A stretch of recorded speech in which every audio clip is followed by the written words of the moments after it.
Action 5 News. I'm Cheyenne Allen, and currently we have a developing story. So let's join our investigative reporter, G.A. Nick, who's live on the scene.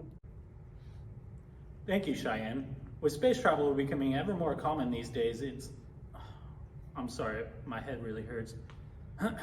With space travel becoming ever more common these days, oh my God, my head is killing me.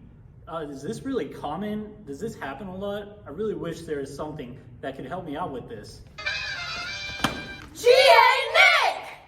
Hi, we're Athena 5, and we have something that can help you.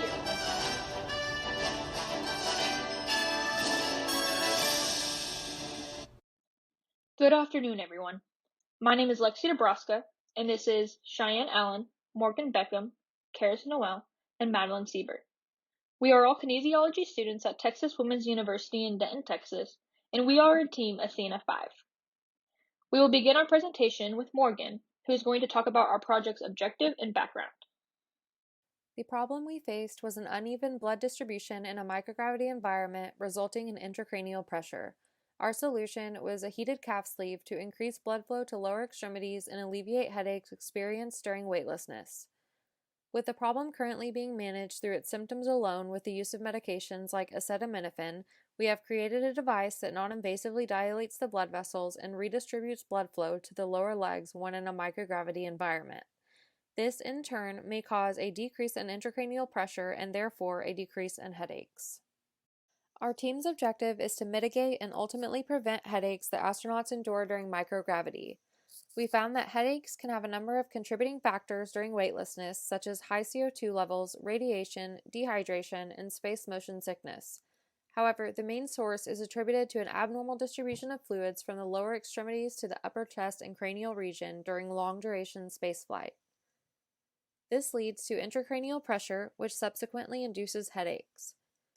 Because of this increased pressure in the upper chest and head, astronauts suffer from ruptured blood vessels, red discoloration, and swelling in their face and neck as shown in the picture below the animation. On Earth, blood and other fluids accumulate in the lower extremities because we have gravity pulling them down. In outer space, where there is an absence of gravitational forces, these fluids migrate toward the head and distribute throughout the body evenly. Although an even distribution of blood may sound in some ways beneficial, because we are not used to that amount of blood in our upper chest and cranial regions, we experience a buildup of pressure in those areas when in outer space. We decided to focus on the arteries and veins of the circulatory system and the role they play on blood distribution with and without gravity. There has not been a lot of research done to investigate and treat these symptoms on Earth, as gravity is a considerable factor.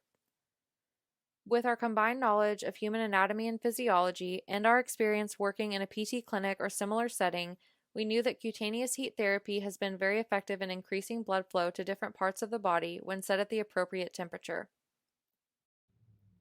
Given the effect of microgravity on blood flow, arterial stiffness, which is the decreased elasticity of the vessels, is to be expected. A study conducted on astronauts concluded that when they returned to Earth, they actually had a 17 to 30% increase in arterial stiffness, which is similar to an individual who's 10 to 20 years older than them on the Earth. In order for the arteries and veins to properly circulate blood throughout the body, they need to constrict, which is the decrease in diameter, and dilate, which is the increase in diameter. Because of this, we focused on improving vaso and venodilation due to its ability to increase blood flow and decrease blood pressure. Applying cutaneous heat to the lower extremities can facilitate local dilation in the vessels, resulting in a decrease in intracranial pressure and mitigation of headaches. After the decision was made to use local heat as our method to veno and vasodilate, our next step was to create the system that would accomplish this. One of the heating methods we researched and experimented with was carbon tape, which is a conductor. It was challenging for us to learn and create all the components needed while still having a safe product. So instead, we found it to be safer and more efficient to embed heating pads inside the sleeve, as there would be no open wires. The microcontroller we selected to use has a built-in thermistor that will be able to sense the temperature of the garment. We then coded the microcontrollers to turn off the heat when the temperature surpasses the optimal temperature. This is our 3D model of the apparatus we created this semester. It is a form-fitting calf sleeve with an attached performance material flap. Each garment is designed to be made specifically for each astronaut, in this particular model uses dimensions of the right leg of our testing subject, Lexi. Inside of the flap is where all of the components of the mechanics are located. The heating pad is sewn into the garment above the fibular artery and tibial artery, and offset laterally on the posterior side of the calf. The microcontrollers and circuits, batteries and cords are in a pocket sewn by the lateral part of the ankle on the flap that wraps around the leg. The flap is then secured with Velcro to ensure a snug fit where nothing can come off without one purposefully doing so. Our model includes 2 circuit playground expresses that work as both a microcontroller and a circuit board, 2 heating pads that are made from a carbon fiber material with a heating film, and 2 standard 5-volt batteries as shown in the slide. With make code from Adafruit, we use JavaScript to code the circuit playground expresses to turn blue when the heat is off and red when the heat is on. We connected each heating pad to its own circuit board by the voltage out and ground terminals. The code has a function to shut off if the temperature exceeds the optimal temperature at 42.5 degrees Celsius and checks every 10 seconds. Ideally, one would wear a sleeve on each calf for about 20 to 30 minutes before going to sleep and after awakening. This is because the core body temperature is already raised 1 degree Celsius in microgravity, and body temperature is the lowest after sleep. This protocol would ensure a decreased risk of overheating. When astronauts put on the sleeve, they should make sure that the heating pads are placed on the correct location on the calf, and turn on the batteries located in the inside flap of the pocket by using the switch on the side. They should then wrap the flap around the leg and secure it on the front at the Velcro attachment site. Using a heat gun to produce extreme temperatures, we used it to simulate how both circuit playground expresses would react to the heating pads before connecting them.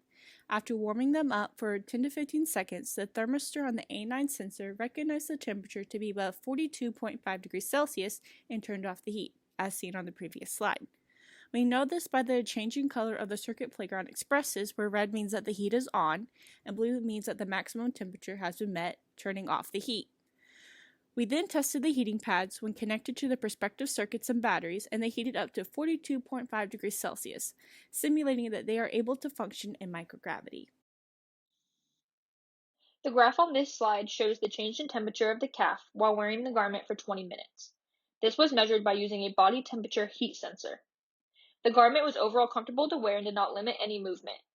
The battery packs on the microcontrollers were not noticeable when the garment was on, and the heat was tolerable while there was no sense of overheating. There are other considerations that could also be added to the design to enhance the decrease of intracranial pressure. One method would be to include the addition of electrical stimulation, which, like heat, induces vasodilation. The femoral artery is the largest vessel in the lower extremities, and therefore vasodilating the femoral artery would be beneficial in increasing blood flow to the legs. Similar to the Russian tribute suits, negative pressure is another method that should be considered for future designs. The last consideration is using carbon tape instead of the heating pads, as carbon tape is a conductor of heat and allows for more flexibility to cover more surface area. In summary, our team looked into methods of preventing, mitigating, and treatment of space headaches in astronauts that are created due to intracranial pressure. After determining the associated factors related to the occurrence, our team identified a plausible method of preventing them by the way of heat.